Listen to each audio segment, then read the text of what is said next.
ইয়েমেনে হুতি বিদ্রোহীদের বিরুদ্ধে বিমান হামলা চালিয়েছে যুক্তরাষ্ট্র ও যুক্তরাজ্য। পেন্টাগনের বরাত অনুযায়ী বিমান বাহিনী লোহিত সাগর ও এডেন উপসাগরে চলাচলকারী সামরিক ও বেসামরিক জাহাজগুলোকে লক্ষ্য করে হুতি বিদ্রোহীদের অস্ত্রাগারগুলিকে আক্রমণ করেছে। ইরান সমর্থিত হুতি বিদ্রোহীরা আন্তর্জাতিক জলসীমায় চলাচলকারী বিভিন্ন জাহাজে হামলা চালানোর জন্য এই অস্ত্রাগারগুলো ব্যবহার করেছিল বলে দাবি করেছে মার্কিন প্রতিরক্ষা বিভাগ।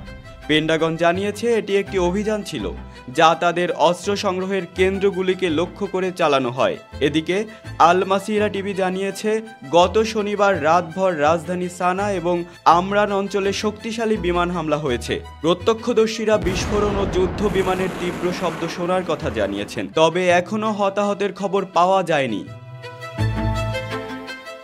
এ হামলার পর যুক্তরাষ্ট্র এবং যুক্তরাজ্য আরও শক্তিশালী প্রতিক্রিয়া জানিয়েছে, কারণ হুতি বিদ্রোহীরা 1 বছর ধরে লোহিত সাগরের বাণিজ্যিক জাহাজে হামলা চালিয়ে আসছে, যা আন্তর্জাতিক বাণিজ্যের জন্য বড় ধরনের হুমকি হয়ে দাঁড়িয়েছে। এবারের বিমান হামলা কেন একটি চিন্তার কারণ, যা একদিকে ইয়েমেনের শান্তি ও স্থিতিশীলতার প্রশ্ন তুলে আবারও আন্তর্জাতিক মহলকে উদ্বিগ্ন করে তুলেছে।